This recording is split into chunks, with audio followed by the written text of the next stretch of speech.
एक गांव में एक मुखिया रहता था जो अपने आप को बहुत ही होशियार और बुद्धिमान समझता था। गांव के लोग उसके पास अपनी समस्या लेकर आते थे। मुखिया उनकी समस्याओं को सुलझाकर बहुत ही प्रसन्न होता था। समस्या को सुलझाकर वह अपनी पीठ खुद ही थपथपाता था। वह मन ही मन अपनी बुद्धिमत्ता पर प्रसन्न होता था। एक बार एक बुजुर्ग आदमी मुखिया के पास रोता हुआ आया।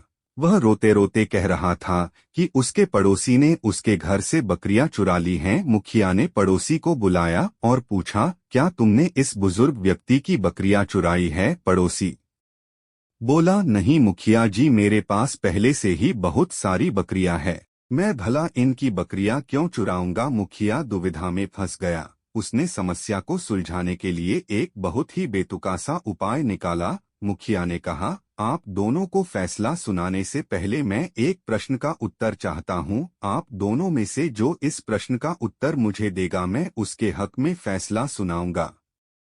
मुखिया ने दोनों से प्रश्न किया कि इस संसार में सबसे तेज चीज क्या है? प्रश्न का उत्तर न दे पाने के कारण दोनों वहां से उदास होकर चले गए। बुजुर्ग आदमी दिन भर चिंतित रहा। उसे प्रश्न का उत्तर नहीं मिल रहा था। बुजुर्ग आदमी की एक बहुत ही सुंदर और बुद्धिमान बेटी थी। उसका नाम रानी था।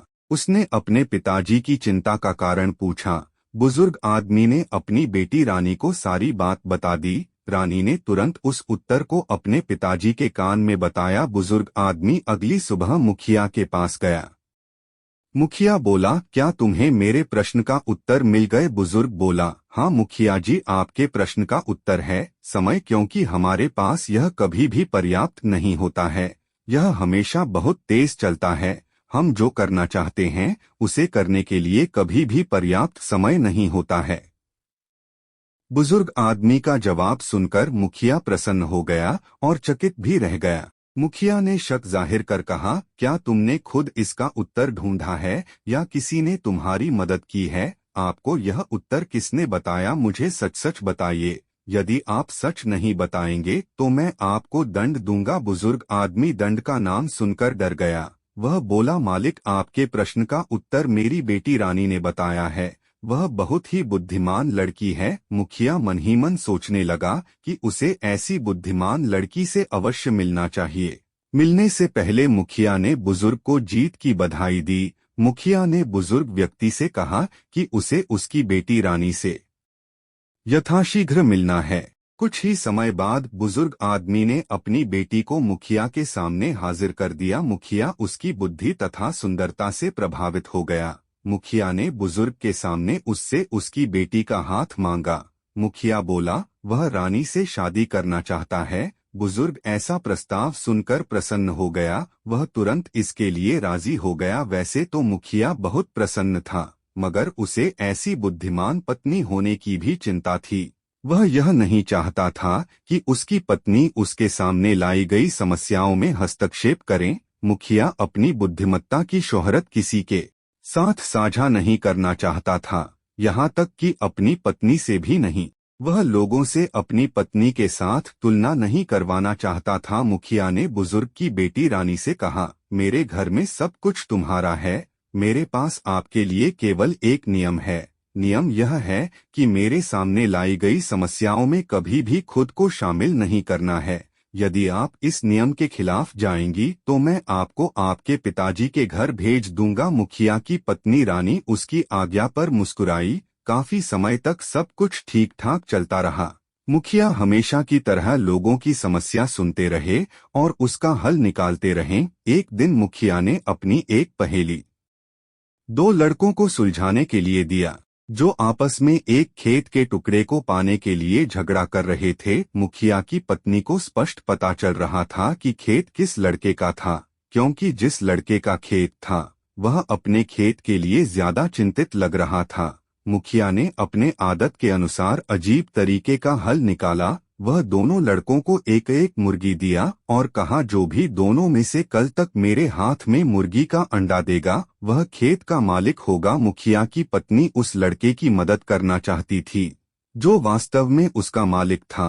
रानी यह जानती थी कि वह अपने नियम के विरुद्ध जा रही है, फिर भी वह गरीब की मदद करना चाहती थी। उसने उस लड़के को कहा, कुछ चावल मुखिया के पास ले जाओ। उनसे कहो कि आप इसे आज लगाइए ताकि सुबह में अपने मुर्गी को खिलाने के लिए चावल ले जा सकूं। लड़का चावल लेकर मुखिया के पास दौड़ा। उसने ठीक वही कहा जो उसे बताया गया था। मुखिया उसका यह बर्ताव देखकर गुस्सा हो गया। मुखिया बोला, ऐसा करने के लिए तुम्हें यह किसने बताया? वह लड़का डरते हुए बोला, यह मेरे अपने शब्द हैं, मेरे अपने विचार हैं। मुखिया ने चेतावनी दी, यदि तुम सच नहीं बोल रहे हो तो मैं तुम्हें दंड दूंगा।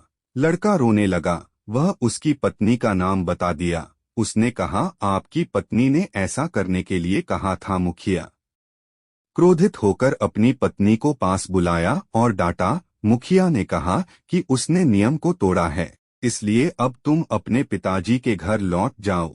मुखिया की पत्नी ने कहा, क्या मैं अपने पिता के घर जाने से पहले एक अंतिम बार आपके लिए भोजन बना सकती हूँ?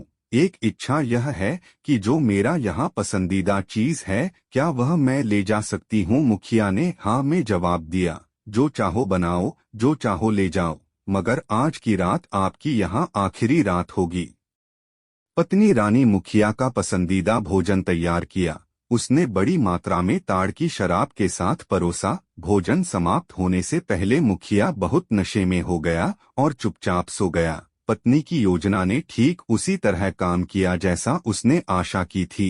उसकी पत्नी ने कुछ लोगों की मदद से मुखिया को अपने पिताजी के घर ले गई। उसने उसे बिस्तर पर लिटा दिया। सुबह होते ही मुखिया की आवाज पूरे घर में गूंज उठी, मैं कहाँ हूँ, मैं कहाँ हूँ? उसकी पत्नी उसके पास आई और मुस्कुरा दी। आपने कहा था कि मैं आपके घर से जो चाहूँ ले जा सकती हूँ। मैं आपको चाहती थी, इसलिए मैं आपको अपने साथ ले आई। मुखिया ने कहा, आप निःसंदेह एक बुद्धिमान महिला है। वह मुस्कुराया और अपने साथ घर लौटने को कहा। कोई मूर्ख ही ऐसी पत्नी को घर से निकालेगा, इसलिए बुद्धिमान लोगों की हमेशा कदर करनी चाहिए। उससे ईर्ष्या कर उससे कटुता नहीं रखना चाहिए। यह स्टोरी कैसी लगी कमेंट बॉक्स में जरूर बताएं। धन्यवाद।